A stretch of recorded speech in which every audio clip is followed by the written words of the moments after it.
NCP জামাতকে একটা বেমাক্কা প্রস্তাব দিয়েছে। প্রস্তাবটা কি? জামাতের সাথে এনসিপি জোট করবে, বাট সেই জোটের প্রধান হবে নাহিদ ইসলাম, এরকম একটা প্রস্তাব দিয়েছে। এই প্রস্তাব দেওয়ার পরে জামাত ভীষণভাবে মনক্ষুণ্ণ হয়েছেন, মানে খুবই আশ্চর্য হয়েছেন এদের সাহস দেখে। আমিও একটু আশ্চর্য হয়েছি, জামাতের এত বড় সংগঠন, সব বিশ্ববিদ্যালয়গুলো তাদের হাতে চলে যাচ্ছে, তাদের ছাত্র সংগঠন, আর এনসিপি এরকম একটা প্রস্তাব দিয়ে ফেললো।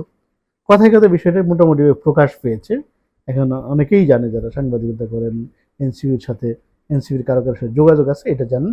আজকে এনসিপির একজন বড় নেতা তিনি মোটামুটি নিশ্চিত করেছেন, হ্যাঁ তিনি শুনেছেন, এরকম তিনি জেনেছেন, এরকম একটা প্রস্তাব দিয়েছে। তো এরপরে কি হয়েছে? এরপরে কিন্তু এই যে নেতারা আছে, নাহিদ ইসলাম, হাসনাত, সার্জিস এবং আক্তার, তারা কিন্তু জামাতের নেতার সাথে, জামাত লিডারের সাথে, ডক্টর শফিকুর রহমানের সাথে এখন আর সরাসরি দেখা করেন না বা সাক্ষাৎ করার সুযোগ পাচ্ছেন না।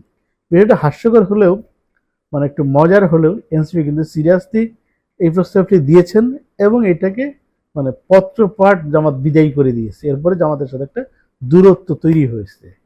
ফলে ধরে নেওয়া যাচ্ছে আগামী নির্বাচনে জামাতের সাথে কিন্তু এনসিপির যে সমঝোতা বা যে নির্বাচনী জোট, সেটা হওয়ার কিন্তু সম্ভাবনা একেবারেই নেই বলা যায়।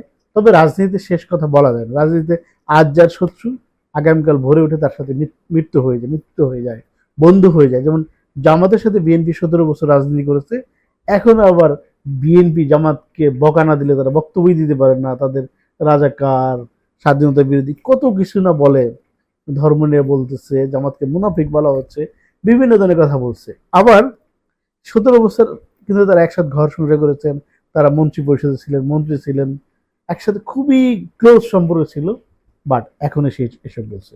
ঠিক এনসিপির সাথে এই যে দূরত্বটা, ইভেন মুখ দেখা দেখি বন্ধ হয়ে গেছে এই কয়েকজন নেতার সাথে জামাত আমিরের, এত মাইন্ড করেছেন। মাইন্ড করাটাই স্বাভাবিক। এনসিপি হয়তো বুঝতে পারে না আসলে জামাতের রাজনীতিটা কি, আর জামাত কত বড় সংগঠন তারা ধরতেই পারেনি। ফলে এখন যাই হোক, একটা বাজে সম্পর্ক চলছে, যে কোনো মুহূর্তে ঠিক হয়ে যাবে। আর আমরা জানি যে জামাতের আমির একটা শফিকুর রহমান, এনসিপির এই যারা আছেন, ইয়াং চাপ যারা আছেন, তাদেরকে খুবই স্নেহ করেন, খুবই ভালোবাসে, সবাই জানেন।